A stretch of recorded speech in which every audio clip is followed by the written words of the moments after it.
Depois que nós já fizemos todo o crescimento do ícone e também trabalhamos, né, com o controle de velocidade, já deixando ele pronto para o próximo movimento, aqui a gente vai começar a entender como é que ele vai se deslocar, né, que está fácil a partir do position, e também como a máscara vai funcionar em relação aos textos. Então vamos dar uma olhada aqui na nossa referência. Vejam aqui, né, que o ícone cresce, ele vai dar esse tempo, e aí simultaneamente eu tenho o texto sendo revelado de um lado, depois ele sendo revelado do outro, reduziu, né, e finalizou. Então, você vê que ele vem aqui, reduz, dá o tempo e acaba, né, o tempo de leitura. Aí, ó, reduziu, ele vai carregar aqui, sai de um lado, depois sai do outro. Então, vamos cuidar agora aí desse movimento, né? Então, como é que vai funcionar? Qual a linha de raciocínio? Primeira coisa, vamos trabalhar aqui com position do elemento. Deixa eu só fechar essa composição aqui de exemplo, tá? Então, chegou aqui nesse ponto. Daqui, eu acho legal dar um tempo de espaçamento em relação à animação do scale. Então, vou pressionar aqui o Shift P para aparecer o position. E aí, no caso, depois de uns 3 frames, mais ou menos, então pressionando aqui, ó, Ctrl, né, e a tecla direita do seu teclado, pulei aqui uns 3 frames e vou ligar aqui o Position. E depois daqueles famosos 12 frames que a gente já está acostumado, eu vou estar levando aí o nosso objeto, né, para o outro lado. Então, mais 12, trouxe para cá, e aí eu vou jogar aqui para o outro lado. Uma dica, né, para todo mundo: quando você está arrastando objetos a partir dos parâmetros, né, aqui pelas propriedades, se você manter o Ctrl selecionado, você consegue mover eles minuciosamente, né?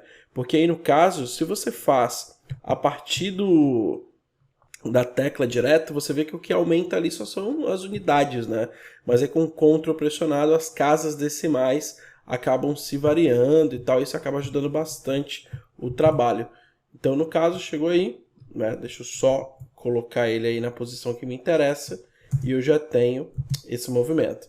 E aí, na ideia desse movimento, é que eu vou fazer, claro, que a suavidade. Então, novamente, mantendo aqui os dois selecionados, vindo no Graph Editor, eu vou lá, selecionou todo mundo, forcei o Ease Easy, então você já vai ter aqui o movimento acontecendo legal. Eu acho interessante até nós suavizarmos aqui bem no final, para trazer essa sensação orgânica de movimento, ó. Então você vê que ele dá uma boa parada, nós conseguimos ter esse resultado. Só delimitar aqui nossa work area com Bayenia, tem esse resultado.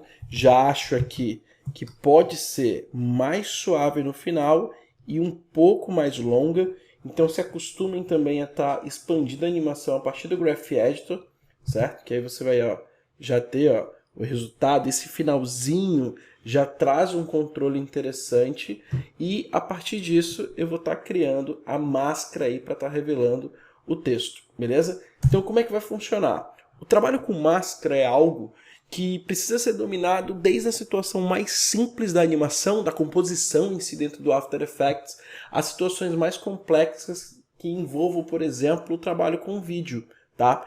Entendo que a máscara no After ela pode acontecer de várias formas, mas a maneira mais importante é você perceber que a máscara acontece a partir do momento que você tem uma camada selecionada e essa camada é adicionada nela uma forma, um shape, que pode acontecer tanto pelas formas básicas, como vocês podem ver aqui, como também pela Pen Tool, pela caneta. Tá? Então como é que funciona, né? Mantendo ela selecionada, eu vou escolher aqui o retângulo, que vai ser a forma mais simples, e aí você vai perceber que no momento que eu clico e arrasto, ela já some, e aí o espaço que essa máscara está ocupando é o que vai estar fazendo o surgimento desse elemento.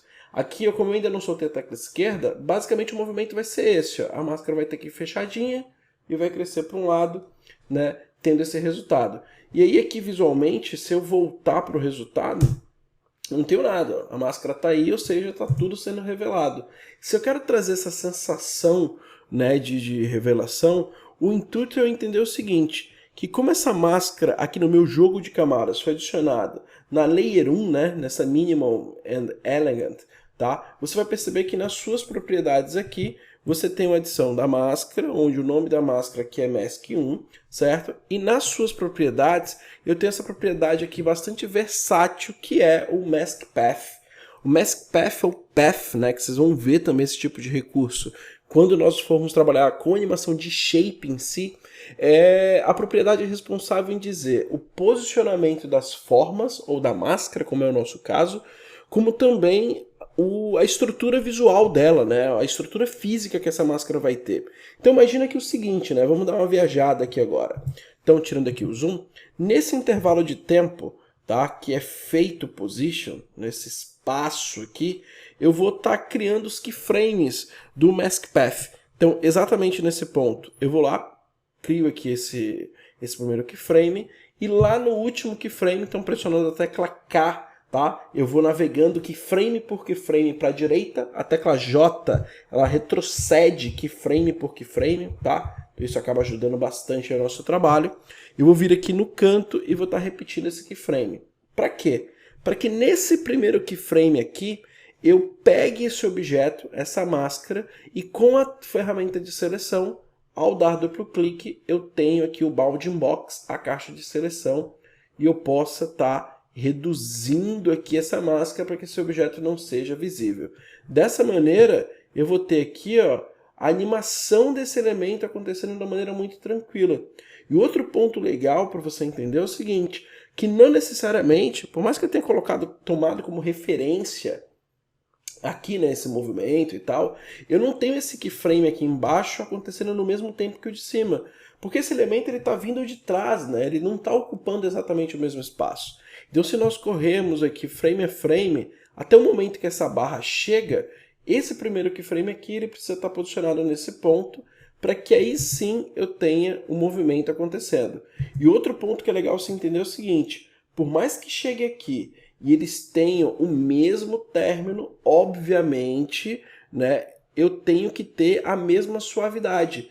Então, qual a dica? Qual a linha de raciocínio eu vou passar para vocês? Primeiro, como eu já suavizei para mostrar para vocês o resultado, eu vou estar selecionando esses dois keyframes e mantendo o Ctrl selecionado, eu vou voltar esses dois elementos para linear, ou seja, eles vão estar exatamente da mesma forma, certo? Eles vão começar aqui, desse jeito, ó, você vê que tem uma certa sincronia, mas quando chegar no final, né, quando for nesse ponto aqui, eu quero que o T já esteja visível. Ó. Então, aqui para cá, ó, o T já comece a ter a visibilidade. Então aqui eu já estou mudando, remapeando a minha animação.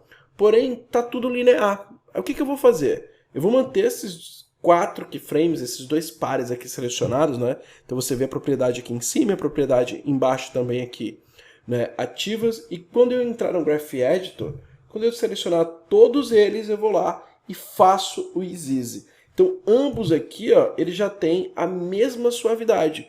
E aí o legal é o seguinte, que se eu selecionar isoladamente cada um, ó, cliquei nesse, olha lá o gráfico, cliquei no outro, ó, eu tenho o mesmo gráfico, mas por mais que eu selecione os dois, eu não veja, né, não tenho uma visibilidade tão grande aqui, principalmente no gráfico de baixo, se eu selecionar os dois e mover ambos aqui para a esquerda, eu estou criando a mesma estrutura da curva. Olha lá, ó, Mask Path dessa forma e aqui no Position da mesma maneira. Eles têm aqui o mesmo percurso, tá?